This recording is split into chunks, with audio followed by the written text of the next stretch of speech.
Hola, ¿qué tal? Bueno, hoy nos reunimos yo les voy a contar acerca de lo que son las praxias y las noxias.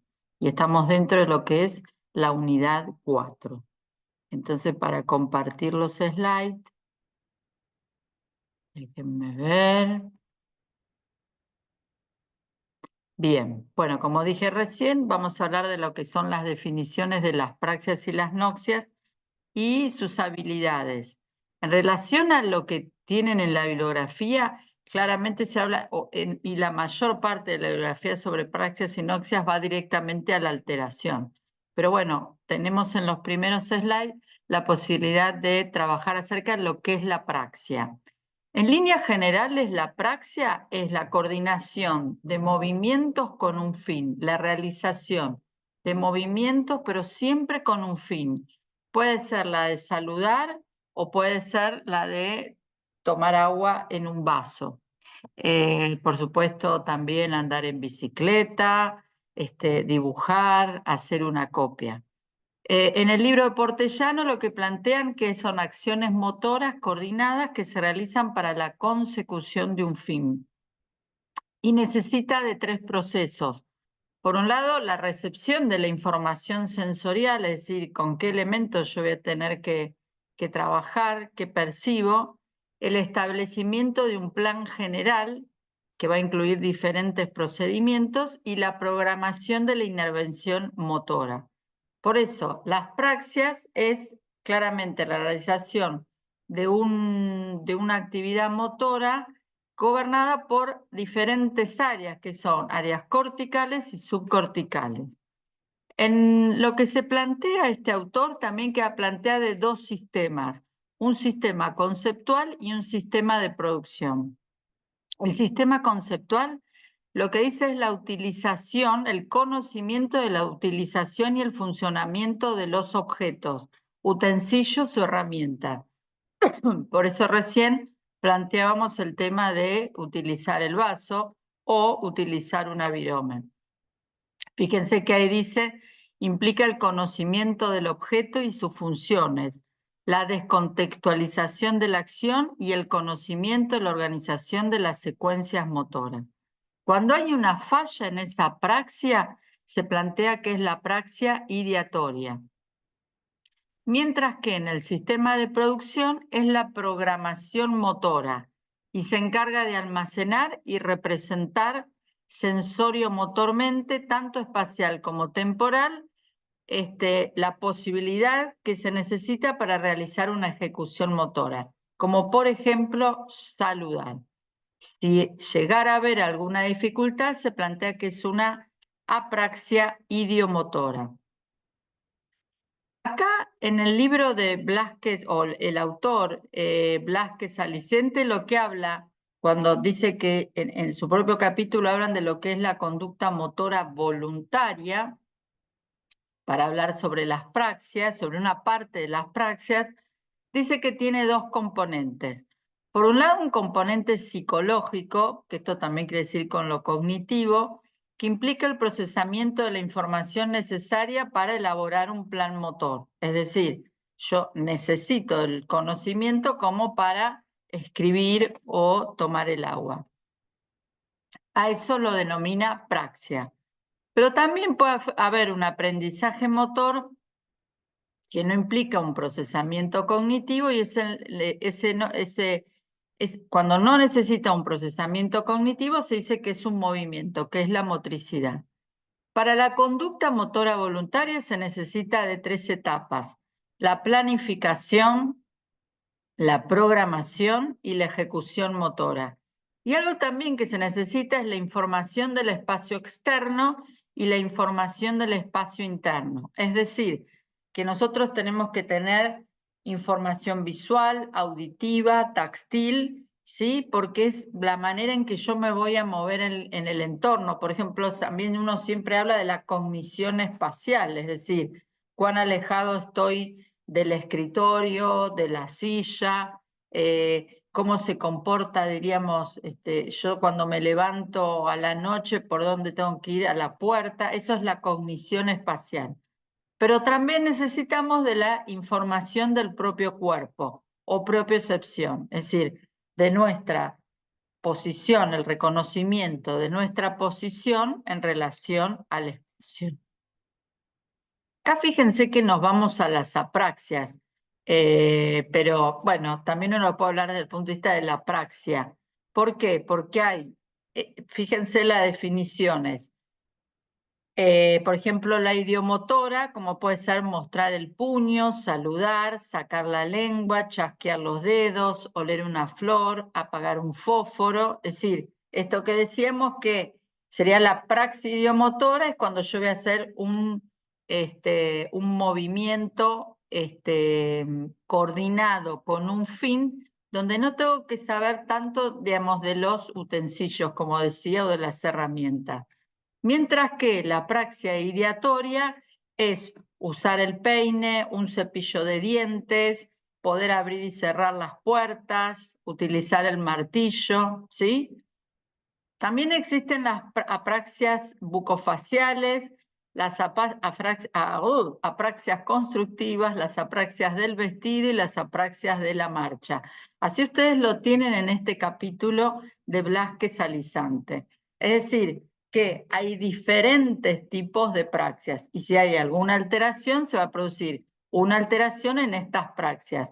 Las que más evaluamos y las que más comúnmente evaluamos son las que están marcadas en negrita, es decir, la praxia idiomotora, la praxia ideatoria y la praxia constructiva, las que más evaluamos y trabajamos en el ámbito de la neuropsicología. Esto es importante, pero para dar cuenta de cuando uno va a evaluar una praxia, a qué tiene que estar atento. A que hayan otras alteraciones, por ejemplo, el temblor o movimientos coreicos. Es decir, la persona no puede agarrar la virome, en realidad porque tiene un temblor que no le deja agarrar la virome. También fíjense en las dificultades en el tono o posturas unilaterales.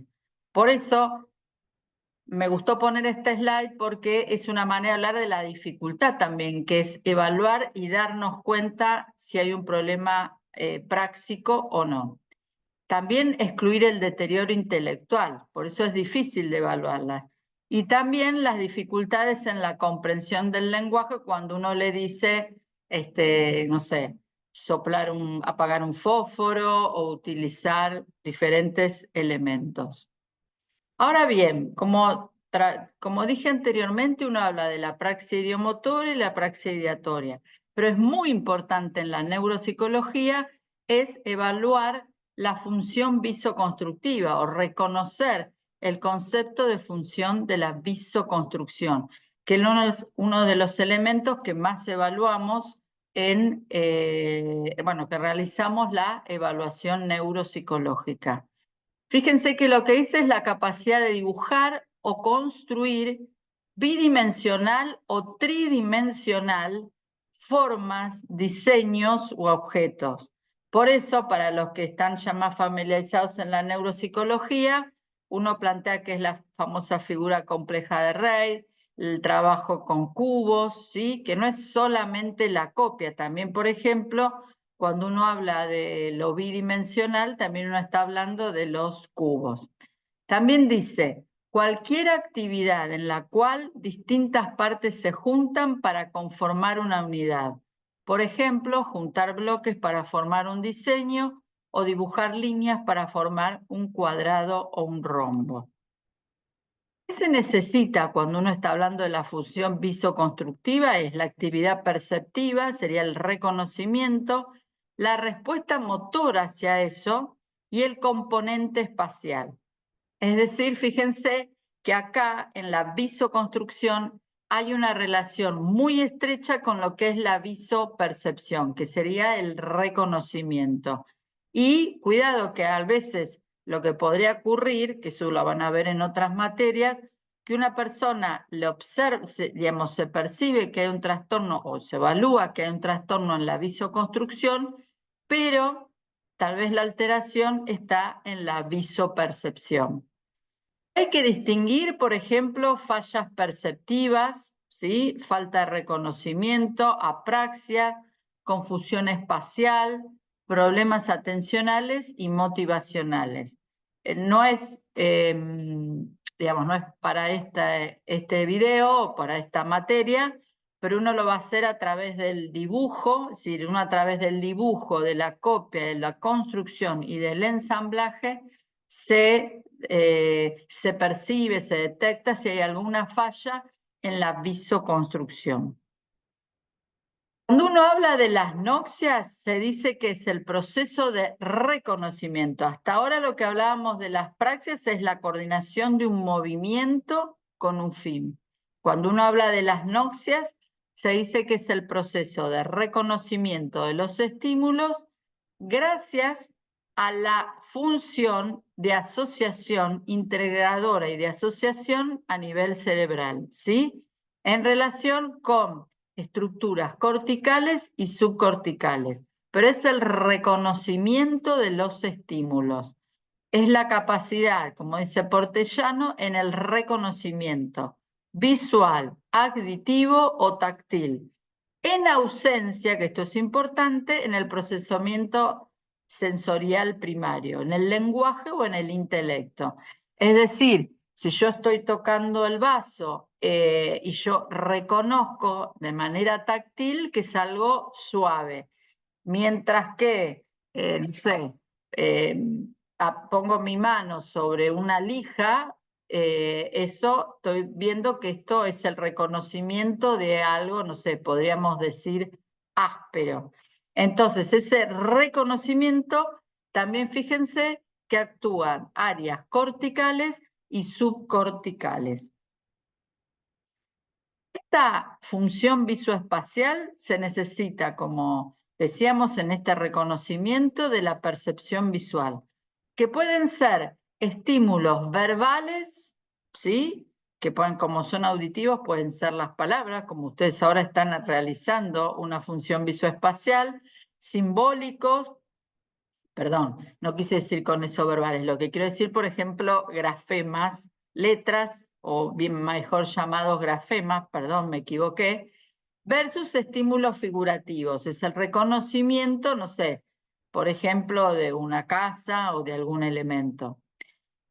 Algo que es importante, que ustedes lo van a ver cuando en otra materia, cuando vean las patologías, es que cuando hay una inatención, cuando no hay un reconocimiento visual, se le suele llamar lo que es el neglect, que es la ausencia de percepción de los estímulos del lado izquierdo del campo visual, por lesión en el hemisferio derecho. Esto es algo que se ve muchísimo en la neuropsicología, por ejemplo, en personas que han tenido un accidente cerebrovascular. Y son alteraciones visoperceptivas, visoespaciales. Fíjense, por ejemplo, las actividades de la vida diaria.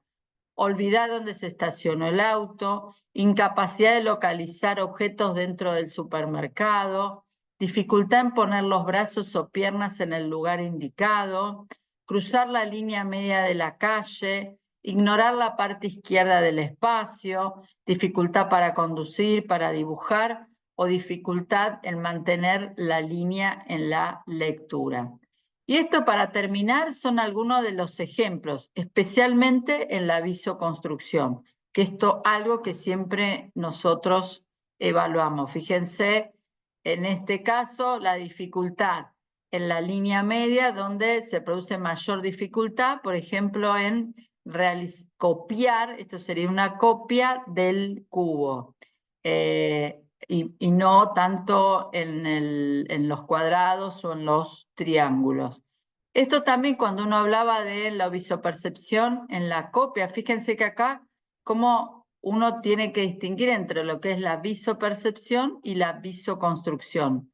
Por ejemplo, en la copia de la casa o en los otros elementos. Fíjense, acá hay una gravedad mayor porque la persona no puede copiar los elementos. Bueno, de esta manera vamos a charlarlo después, pero la idea es eso, que uno tiene lo que son las praxias, que es la coordinación del movimiento con un fin, y las noxias, que es el reconocimiento de los estímulos. Todo esto siempre en ausencia de cuestiones especialmente, por ejemplo, periféricas, o motoras, ¿no? Un ejemplo, eso ya todos los distinguimos, pero no sé, si yo estoy en un lugar bajo una escalera y me esguinzo y no puedo, no sé, seguir caminando bien, claramente eso no es una apraxia, no es que tengo una apraxia de la marcha, sino lo que tengo es una dificultad por haberme esguinzado. Lo mismo sucede, por ejemplo, con la apraxia bucofacial. No sé, si yo voy al dentista, me dan una anestesia y por un tiempo vieron que uno no puede producir una palabra, eso no es una apraxia bucofacial. ¿Por qué? Porque la dificultad está en que tengo la dificultad en la tonicidad producida por la anestesia para producir esos fonemas. Bueno, dentro de las praxias, recuerden que las que más trabajamos en neuropsicología son las praxias ideatorias, idiomotoras y las praxias visoconstructivas. También las praxias manuales, que no lo estaban marcado en el libro, pero también eso es.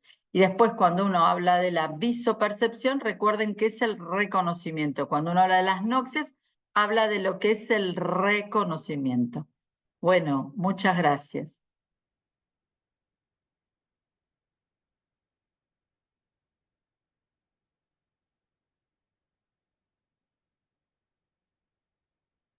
Uh-huh.